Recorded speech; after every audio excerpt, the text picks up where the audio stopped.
For ancient humans, darkness wasn't just scary, it was deadly. The moment the sun disappeared, they could no longer see predators, enemies, or even the edge of a cliff. And the strange part? Your brain still reacts to the dark almost exactly the same way it did 200,000 years ago. Think about the last time you walked into a dark room. Your hand probably reached for a light switch before you even thought about it. Your shoulders tensed, your ears sharpened. That's not a habit you learned. That's a program running underneath everything you learned. Where did it come from? To answer that, you have to go back, not a few generations, not a few centuries. You have to go back to a time before fire was reliable, before walls existed, before anyone had ever slept behind a locked door. For most of human history, night was the most dangerous part of every single day. Large predators, lions, hyenas, leopards, hunted primarily after dusk. Their eyes were built for it. Yours were not. Human vision is built around color and detail and bright light. In the dark, that advantage disappears almost completely.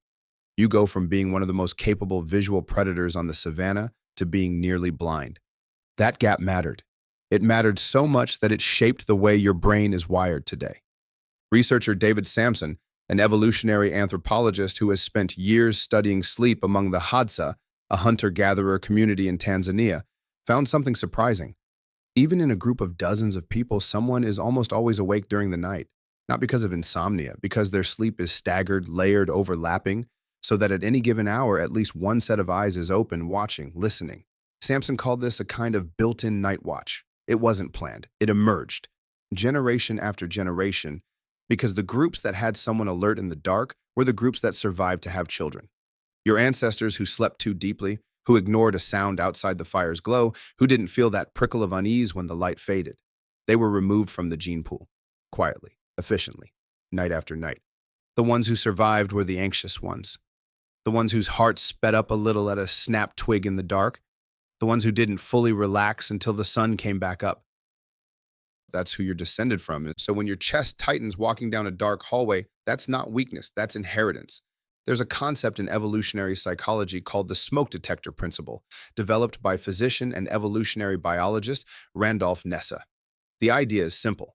A smoke detector that never misses a real fire will also go off constantly for burnt toast.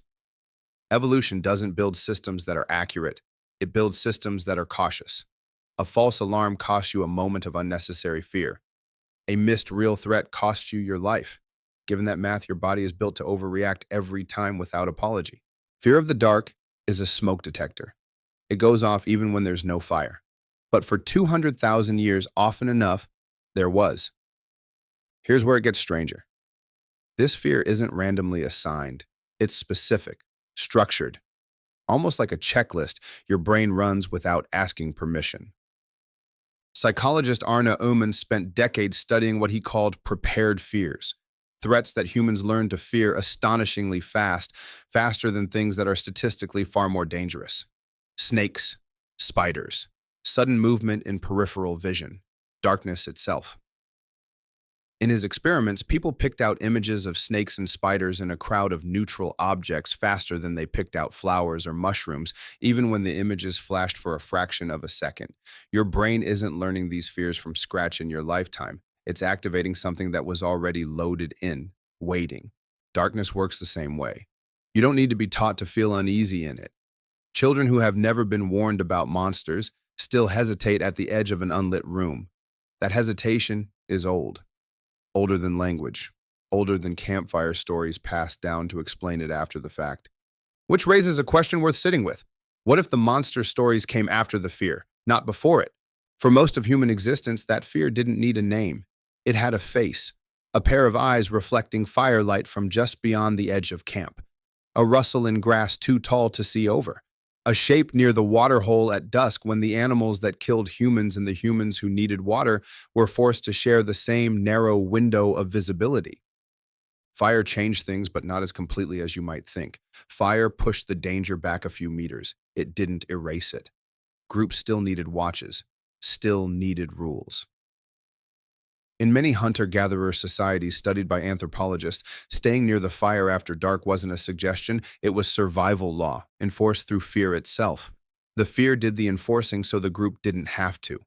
Now bring that forward. Thousands of generations, agriculture, cities, streetlights, locks on doors, security cameras. You built an environment almost entirely free of nocturnal predators. And still, something in you refuses to update the file. And why hasn't it gone away? Because evolution doesn't work on a timeline that cares about your comfort. Genetic change is slow, generational, indifferent to how quickly culture moves. Your circumstances changed in a few thousand years. Your nervous system is still running software optimized for 100,000 years before that.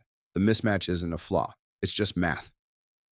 Environments change faster than genomes do, and the gap between the two shows up as fear that no longer fits its original purpose. And this is why a completely safe, brightly lit modern life can still include the specific, involuntary discomfort of turning off the lights before bed. Why children instinctively want a nightlight even in houses with alarm systems. Why horror movies barely need a monster. Darkness alone held on screen a beat too long is often enough to make an audience's pulse rise. Filmmakers know this instinctively, even if they've never read a single evolutionary psychology paper. They understand that withholding light creates dread more reliably than showing almost anything in it. That's not a modern trick, that's an old switch, and they just learned where it is. There's something else worth noticing. This fear isn't just about not seeing, it's about not knowing. Uncertainty is the real engine underneath it. A dark room isn't dangerous because it's dark. It's dangerous because you don't know what's in it. Once a light flips on and reveals an empty room, the fear usually drops instantly, even though nothing about the room's actual safety has changed in that second. What changed is information. Your ancestors who could tolerate uncertainty calmly, who shrugged off the unknown rustle in the grass, took on real risk. The ones who treated uncertainty itself as a threat, who reacted to not knowing as if it were danger, paid a small cost in constant vigilance, but avoided a much larger one: being eaten. You carry the outcome of that trade every single day, whether or not you've ever encountered a predator in your life. So what do you do with a fear this old? You're not going to think your way out of 200,000 years of selection pressure in one evening, but you can understand it. And understanding changes how it feels. The tightness in your chest at a dark hallway isn't a personal failure to be logical. It's not proof that you're overly anxious or somehow broken. It's a message from a very old part of your brain, one that has kept your entire lineage alive for longer than civilization has existed. It's doing its job. It's just working with outdated information about what's actually out there. Some researchers argue this is exactly why exposure works so well for fears like this one, not because it erases the ancient circuitry, but because it feeds that circuitry new evidence. Enough calm, safe nights in the dark, and the system slowly updates its threat model, even if it never fully deletes the original one. But it will probably never fully go away. And maybe it shouldn't, because somewhere in that discomfort is a signal that traveled across thousands of generations to reach you. A signal built by every ancestor who listened to a sound in the dark and decided to stay near the fire one more night.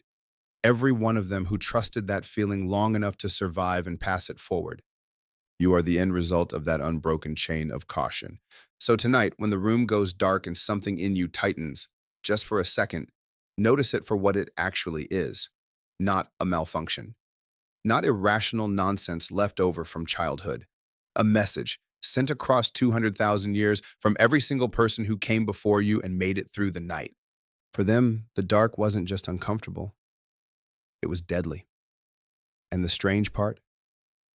200,000 years later, some part of you still remembers.